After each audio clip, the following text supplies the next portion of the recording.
Hey guys, Brixenta here. Thank you so much for joining today. Today we have a special guest who is going to talk to us about pursuing your dreams and what it is like to deal with taking care of your mental health. So go ahead and introduce yourself. Hey guys, my name is Jen. I'm from Toronto, Canada, and I have a blog called UrbanYenta blog. Links below. And yeah, I'm very honored to be here and talk about what I do and what I don't do and all that kind of fun stuff. So sure, yeah. So speaking of what you do, what is it that you do? What the hell do I do? I know, like, what is this? Honestly, I have no idea. I think the biggest sort of takeaway is I have no idea what I'm doing on the internet. But basically, I fell into this very organically. I had my son and was dealing with, like most mothers do, with depression and anxiety and like a complete change of identity and trying to navigate what it means and what I'm supposed to be doing. And basically, I just started writing about it and decided to start a blog as an outlet. And then that blog led to more questions. And then that led to more trying things out. So online streaming and sharing. And I found that putting what I was going through out there and sharing it with an audience really helped other people.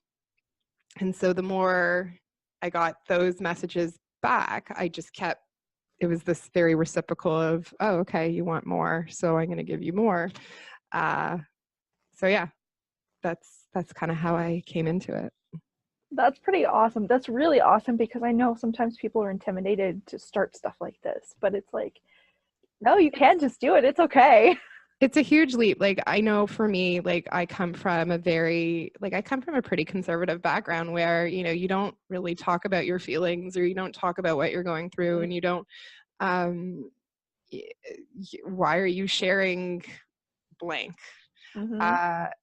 For sure. But I think now more than ever, we should be telling, sharing these stories with people because, it's pretty obvious that there are so many people who are struggling, and to be able to share your experiences will help people who are going through it who don't have supports feel less alone in it. So I noticed on your social media you go by UrbanYenta.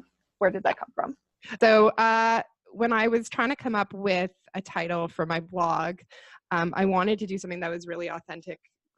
I know, I'm so real, so authentic.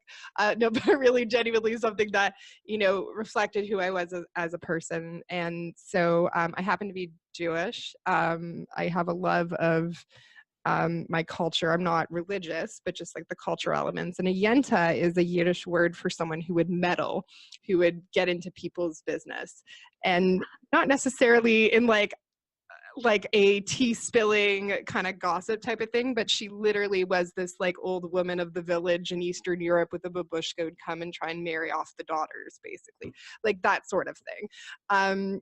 I love that description because one, I I enjoy learning about people. I get my energy off of people. Um, I like hearing what makes people tick, what gets them excited, what gets them passionate. Sometimes I do try and set people up with each other. Doesn't work. But just sort of like, just really diving in. That's sort of, what I'm about. I'm about people. And I felt like the Yenta kind of description really worked for me because I've been called that quite a few times. So That's so yeah, cool. that's what UrbanYenta is. That's really cool. And so I know I've seen a lot of you. Let me try that again. I know I've seen you post a lot about mental health. So, what Yeah. is mental health to you? Oh, sorry, what was the last part? What is mental health to you? Mental health is everything. It's literally, it's the fabric of uh, who we are, and it's without it, it's like breathing. You need, I mean, it's important to have a good hold of it, and you know what? It's okay to not be in control. That's the thing, but it's just being able to find strategies and coping strategies to help you go about your day. It's kind of, for me, it's about, when I post about mental health, it's about having those conversations that we were always taught to never talk about, the things that you are not supposed to talk about, the things you aren't supposed to share, the things that, you know, people don't need to know about, that brush under the rug.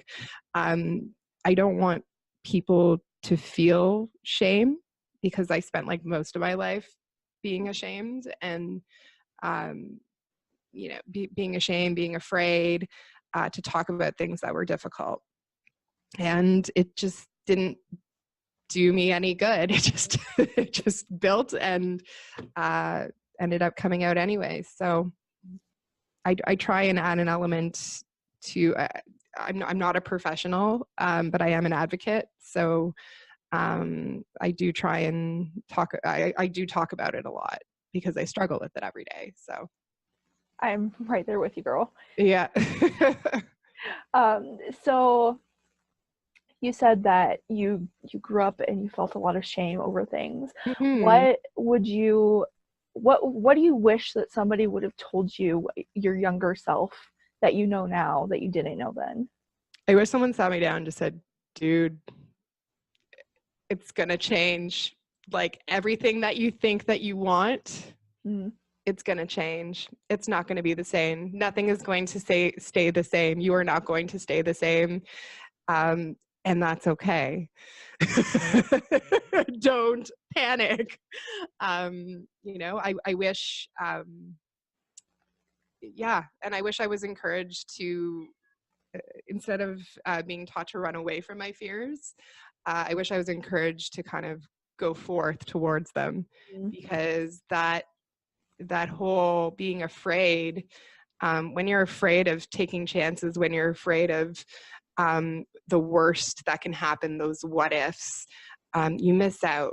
And I feel like I missed, there's a huge part of my life that, you know, was spent in worry or fear or what the worst could happen, rather than enjoying and, well, what if things do go right?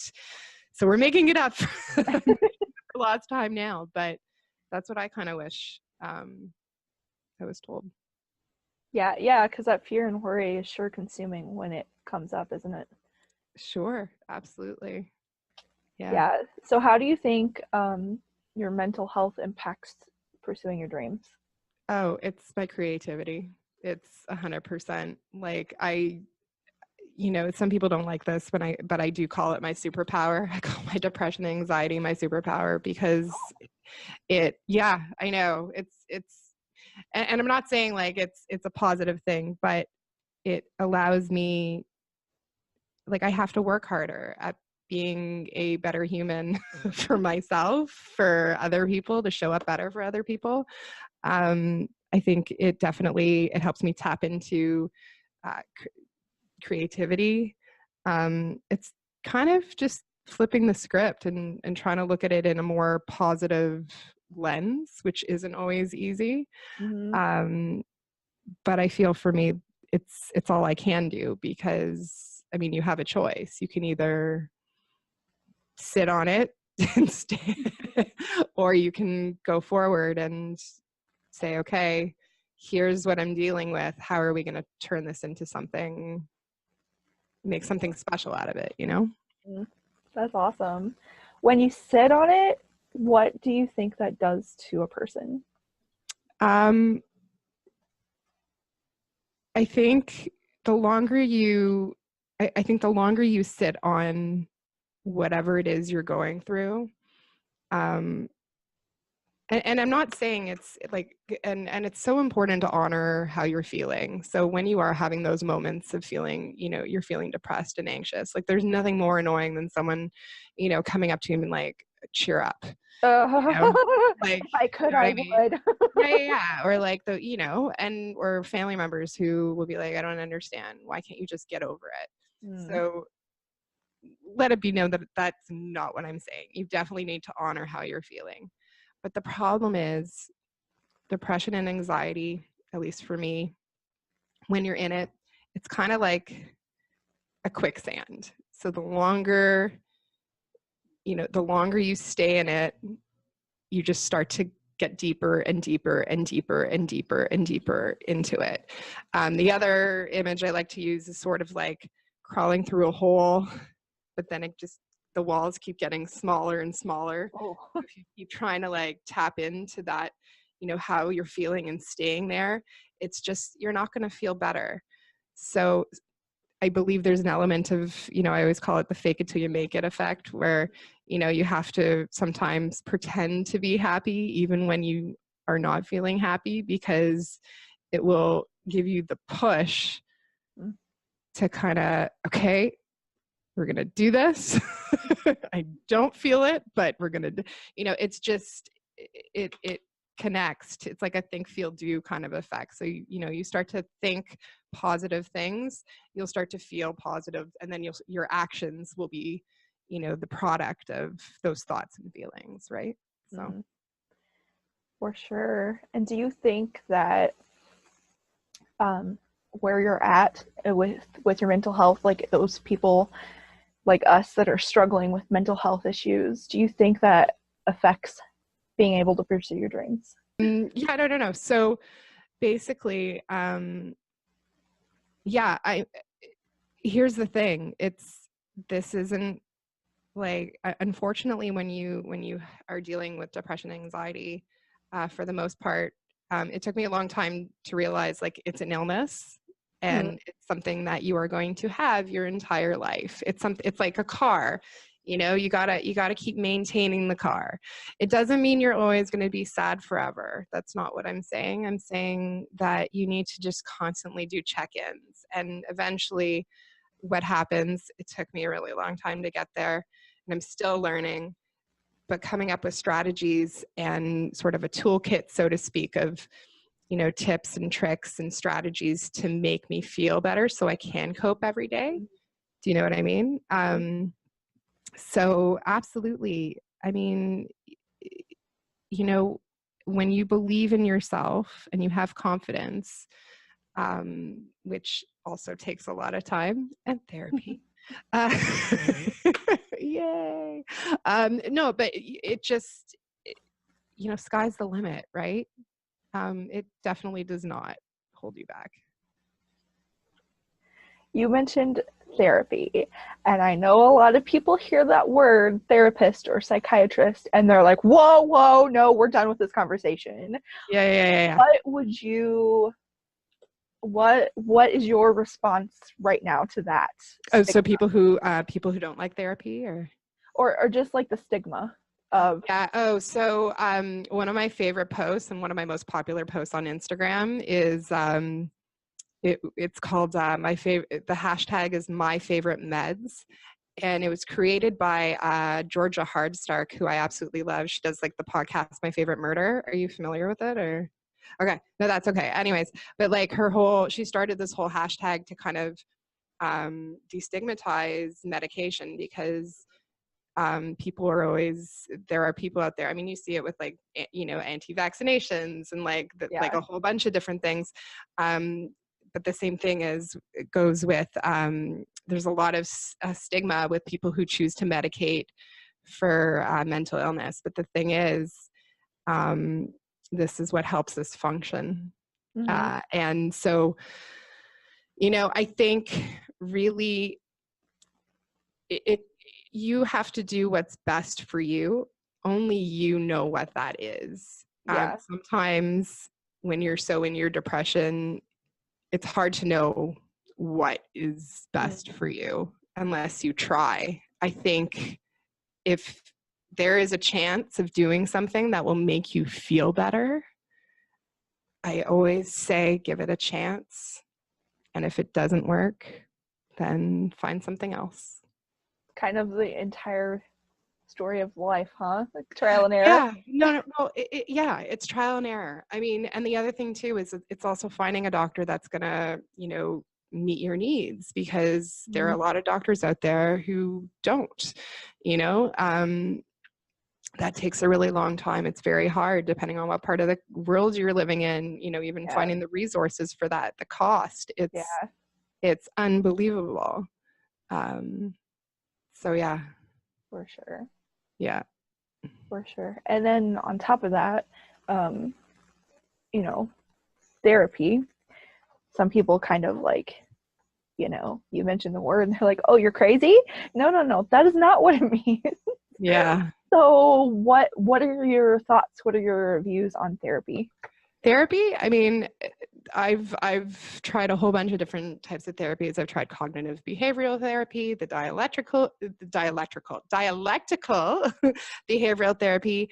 And these are all like really, they're just straightforward ways of, it's building that toolkit to help you learn to deal with your crap, on a day-to-day. It's not easy, but people go because they want to make positive changes. People who decide to get therapy, they want to be better, Mm. and I'm not saying people who don't go to therapy don't want to be better. I want to just make that clear. But people who do make a choice, it's not that they're crazy, it's they need help, and they're not feeling right, and they just want to feel better. So I have the highest respect for people who choose to go into therapy. I do too, especially because I know I've done counseling in the past, and it's like it's not an easy thing to go into a counseling session in the first place. It's not. It's Yeah, super scary if you're not used to it, yeah, 100%. But, like, what do you have to lose, right? yeah, yeah.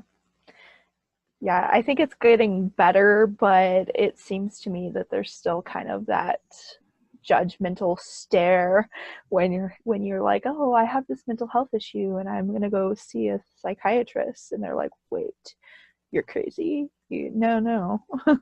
Yeah, I'm just like, okay, bye. Yeah. That's like, no, Yeah. yeah, I'm like, yeah. I mean, I'd like to think the world is getting better. Like, that is, if you are going through that, just find me and I'll let me know who they are and I'll set them straight. But yeah, yeah, people are silly. Yeah. For sure. We all have thoughts and opinions, and they're not Yeah, always right. it's such a diplomatic way. So you mentioned that mental health issues don't hold you back. Mhm. So my question is, do you think absolutely anybody with mental health issues can pursue their dreams and succeed, or do you think it takes certain people? That's a really hard, like, that's a hard question. I mean, I mean, like, to go back, yeah, I mean, honestly, like, I mean, it depends on what your limitations are, right? I mean, I think it varies case to case. You sh I you shouldn't think of it as like a handicap. Mm-hmm. That's where I'm going. Like, you know, it's it's not just like, it's not a like it's not a prison sentence. That's where I'm gonna go with this. So, I think when you, depending on what your dream is, I think you need to look at the type of dream that you're going after, and to kind of make your goals, I call them, like, I mean, they're well known, they're called the SMART goals. So, like, Mm-hmm. breaking it down smaller, making sure they're realistic. So I don't think there's necessarily anything to hold you back, but I think, in some cases there is an element of being realistic, in terms of the type of dream that you're going after, right? For Does that sure. make sense? Yeah, it does. Yep. Is that like a really cop-out answer? I don't know. I'm just like, There are no right or wrong answers yeah, here. I no, I mean, because I don't think, and also, if you just look at all the different types of, mental health issues out there, Uh-huh. they're so diverse, and, I think anybody can really go after what they want. It's just, sometimes it is about tailoring it to what you are able to do Mhm. realistically. I think we kind of touched on this a little bit, but other people's negativity can have a negative impact on your mental health. So how do you deal with that negativity? Well, that's a really good question. So there's been a really big, and I'm actually writing about this in my latest blog post. Well, I was going to talk about it, and then I was like, eh. But there's a process of unlearning, I think, at Mm. least for me. There's learning and then there's unlearning. And I've had to let go of a lot of things and people and ideas that have kind of the person who I thought I was. Here's the thing, like when you're going through changes and you make different life changes and you're trying to figure stuff out. The problem is people aren't going to always react positively to change because they've seen you as this person. So let's say you're someone who, is very, introverted and doesn't really have a lot of opinions and, doesn't really talk back. But then, you've gone through some changes, you're getting a little more confident, you're speaking out, you're having, some people don't react well to the change. And I think ultimately, the big trick to, having just good mental health is having a really incredible support system. So people who are going to build you up. I'm not talking about people, yes men, and people who are going to be like, oh yeah, no, you can do no wrong, but people who are definitely going to support you in your changes and challenge you to rise above your hardships, who will call you out when you're being an but I think, people who just constantly take and take and take, or just try and kick you down when you're down, you got to leave those people to the side. It's a hard thing. I've had to let a lot of people go. How did you manage? Because there are sometimes, I know I had one instance in particular where I had somebody 13-year friendship and it ended up being a toxic friendship and Yeah. I had to let her go. Yeah. So how did you go about letting those people go that you needed to? It's a process. I mean, it's not always something that happens. I mean, it rarely, and I find it rarely as something that is just like a very, like a split set. Like you don't wake up and decide to end a friendship. That's Right. not like that's. I mean, maybe some people do, but, but that's not how things have sort of happened with me. It's just a process of when I go out with this person or I hang out with this person, how do I feel when I'm with them? Mm.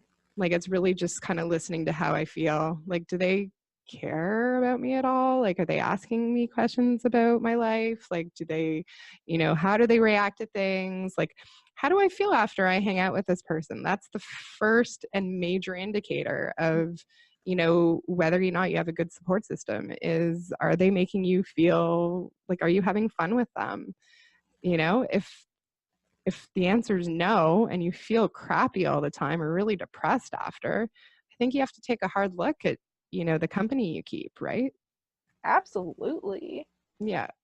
Absolutely. And like even people in passing that you're not necessarily friends with, Yeah. but maybe you like hang out with them occasionally or whatever. Do Yeah. you think the same applies there? Yeah. I mean, like the other thing too is, a hard thing to let go, especially if, you have vulnerabilities. And when I say vulnerabilities, like depression, anxiety, you lack of confidence, wherever you're at, you're never, the biggest thing to let go is you're never, not everyone's going to like you. Mm. And that's a hard thing to accept. There will always be one person who will not like you, and that's fine. Still do you. I mean, like, and it's not your job to make everyone like you. Mm. It's a good idea to be respectful. It's a good idea to be kind, but you're not going to win everybody in the room. It's not going to happen. And it's just when you kind of have that expectation, you're able to still be yourself and still respect boundaries. You know what Mm. I mean? the other thing too is you can't change the way what people think about you. You can't change what people say. You are in control of your own actions. Only you can change that. So just take it and run with it. Yeah. Yeah, and I feel like a lot of times those people that are throwing out hateful comments are people that themselves aren't happy. Oh my God. Well, and that's also something I stand by. Hurt people, right? Mm-hmm. So people who are hurting will hurt others because that's how they're feeling inside. And when I think about it that way, I try not to worry so much about the hate. And I'm just like, okay, they're clearly coming from a place of high emotion, and nothing I say or do is going to change it. Mm-hmm. So why am I wasting my energy? You know what I mean? Yeah, for sure. Yeah, it's hard because I find people who do suffer, like who do have mental health challenges, like we're people pleasers. We want to appease everybody, but we can't. It's not going to happen. Sometimes that concept is still hard to get through your head, though. It is. Oh, no. Believe me, I'm saying this stuff, and I'm literally like was dealing with it 15 minutes ago when I was like writing. I'm like, oh my God, I'm just like stuck in my head, right? 100%. Oh, for trying to analyze, but why don't they like me? It doesn't matter. Yeah, no. It's true. It's hard, but like, it's just taking that step back, even if you have to do it 5-10 times, you know? Yeah, for sure. Yeah. What else would you like to tell everybody about mental health? Honestly, just if you see stuff or you are dealing with stuff that is making you not feel right, talk to somebody. You don't have to deal with it by yourself, okay? Because I think that's what happens a lot of the time is, especially with younger kids and younger, young teens and people who are vulnerable, is they get, sorry, that's my cat, is they get sucked into these worlds and they feel like that is their reality. And the reality is no. If there are things that you are seeing and not feeling, just talk to somebody, because having those conversations, that's your ticket. Sorry, Luna. Sorry, very needy cat. But yeah, no, just find somebody you can trust and let them know how you're feeling, because it's so important. Like at the end of the day, only you can pull yourself out of it. No one can save you. You have to really recognize, hey, I'm not feeling great, and I know I'm not where I'm at and could really use some help. And always seek professional medical advice, not people from the internet. Hi. I was going to put that disclaimer in, so good job. Amazing. Disclaimer, don't sue us. We're here for you, but we're not professionals. Yeah, we're not professionals. You do you. Awesome. Well, thanks so much, Jen. Oh my God, thank you. Oh, that was amazing. Yeah. All right, guys. So that was Jen. She's amazing. I highly recommend following her social media because she's awesome. She's posting about mental health all the time, and she's very open about where she is. And I feel like that's becoming a bit of a quality. Some people are willing to share, but there's still a lot of hidden. And so if you want to follow her blog or any of her social media, all of her links will be down in the description box below. So click that little arrow and expand the box and you will find her. I love you guys so much. And as always, dream big.